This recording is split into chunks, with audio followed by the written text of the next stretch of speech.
that's the block. Enemy and friend is not an option. We all listen, now we go dance and stars. Hey you guys, I'm back with another review video. I know I haven't given you guys a review video in a few weeks. I have been so busy, but I've been trying to stay consistent with these review videos. Now, if you're already subscribed to my channel, welcome back. If you're not already subscribed, go ahead and click that subscribe button so you can stay up to date on all my latest videos. Now, today is not going to be a beauty on a budget video. I'm going to try to do 3 videos today, just because I haven't posted any lately. So here we go. The first video that I'm doing is going to be on the Lancôme Teint Idole Ultra Wear 24-Hour Foundation. Now, this is the foundation that I will be reviewing today. And I wear this foundation in the color 555 Suede, and the C stands for Cool Undertone. Now, 555 Suede is the second to darkest color that this comes in. The darkest color is 560. However, 560 is a little bit too dark for me. And you guys know that I don't mind if the foundation is a little bit dark. I actually like for the foundation to be a little bit darker. However, 560 is just like dark. I actually got this because I forgot what department store I went to. But the lady at the Lancôme counter was telling me about like their top 5 iconic products. And so I was like, okay, I'll try the Teint Idole, which I actually ended up ordering it online because it was cheaper to get it online than in the store. I mean, you guys know, even though this isn't a beauty on a budget video, baby, let me tell you, I'm still all about saving a coin, okay? Now, let me make a disclaimer. This is not the foundation I'm wearing in this video right now. The foundation I'm wearing in this video is a foundation I'm probably going to do a review video on maybe next week. I just wanted to give the foundation a test run today. Which the foundation, I'll just go ahead and tell you guys, the foundation I'm wearing in this video right now is the Derma Blend Cover Cream. But I can tell I'm going to have to tweak it a little bit. I made it work. The color is great. The coverage is great, but I'm going to have to tweak it. But going back to this, I ended up getting it online because it was a little bit cheaper online. Things I do like about this foundation, one of the things that it says is that it's transfer resistant and that it's for all skin types. Now, do I feel like this foundation is transfer resistant? Let me tell you how I prep my face. As you guys know, I love my Becca Ever Matte Primer. I use my Becca Ever Matte Primer before I put this on. I feel like with the matte primer, yes, this is transfer resistant. However, I feel like if you're using something, maybe like a hydrating primer or a smoothing primer, this isn't going to be as transfer resistant. I did try this foundation with the Revlon primer, like the smoothing primer, I think. No, that's just, now if you have textured skin or dry skin, then by all means, yes. However, I really feel like this foundation performs according to how you prep your skin. That I will say. I feel like if you prep your face with a matte primer, it's going to give you a matte finish. If you prep your face with a hydrating primer, it's going to have more of like a dewy satin type of finish. Now, I do think just from the finish that it gives, I do think this is like a matte finish.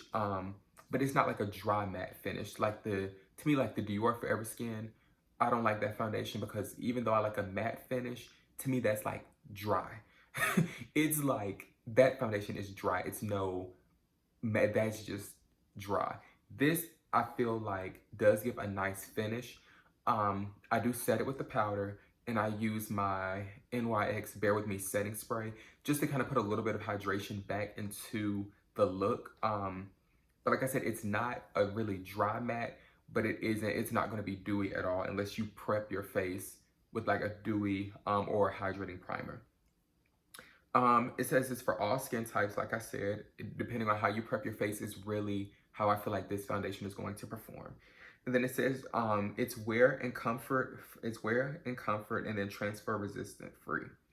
Now, up to 24-hour color wear.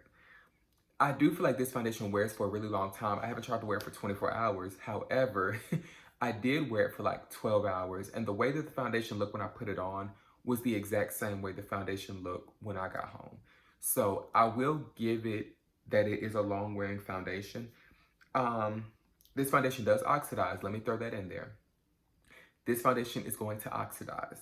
Is it like a big jump in color? Not necessarily. But the foundation is going to get a little bit darker once it oxidizes.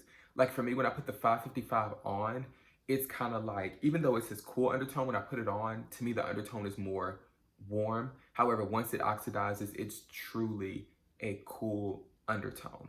It's not cool to the point that it's gray or ashy, but I had to get used to it because the other two foundations that I use have a more neutral to warm undertone. This one is a cool undertone once it oxidizes. So that is something to be aware of with this foundation. It's going to oxidize. Like I said, it's not going to be a big jump in color, but the undertone in the foundation might change once it oxidizes. Like for me, it just got cooler and just a little bit darker. But I was okay with that because I'd rather the foundation be cool tone than just brick red or orange. So I can accept that. It's 1 fluid ounce, like your standard foundation. This retails for, I want to say like $47 or $48, but I got mine from Lancôme.com because I think they had like a 15% off discount code or something, like buy one, save 15%, buy two, save. It was one of those type of things, like the more you buy, the more you save. So I just got this because it was 15% off as opposed to me buying it. I want to say I was at Macy's maybe. So it was cheaper than me buying it there. However, I do like it. Would I rank this in one of my top 5 foundations? Absolutely. This is amazing. It is a full coverage foundation, and normally it does have a pump also. Normally things that are full coverage are a little bit more on the thicker side. This foundation isn't watery, but it's not super thick either. See, it's like dripping. Yeah, it's not super thick, but it is full coverage. So that is something that I do like about it because you guys know I love a full coverage foundation. If it's not full coverage, I don't want it. I just don't. If it's something medium buildable, baby, to take that somewhere else, I don't want it. Would I recommend this foundation? Absolutely. It has a pump. It is full coverage. It is transfer resistant, like I said, depending on how you prep your skin. I do set this foundation with a powder, but let me tell you this, I don't feel like this foundation is one that it's mandatory that you have to set with the powder. Like my Black Opal foundation, you have to set that with the powder. Like it's no if, ands, or but you have to set it. Same thing with the foundation I'm wearing now, the Dermablend foundation, you have to set it. It is no if, ands, buts, or maybes. You have to set it. This foundation, I feel like once it dries down, you don't have to put a powder on if you don't want to. I just put a powder on to really lock it down because I like that lockdown matte smooth finish. So like I said, you can get this off Lancôme.com. They also sell this in really every major department store. I mean, Lancôme is like a staple in department stores, like Macy's, Dillard's, Nordstrom, Neiman Marcus, places like that. You can find this. So I just wanted to give you guys a review video because I had been using this for maybe like a month, and I was like, let me do the review video. So until next time, which I'm literally about to press stop and do my next video, make sure you like, comment if you have any questions, and subscribe to my channel. I'll see all you guys later. Bye.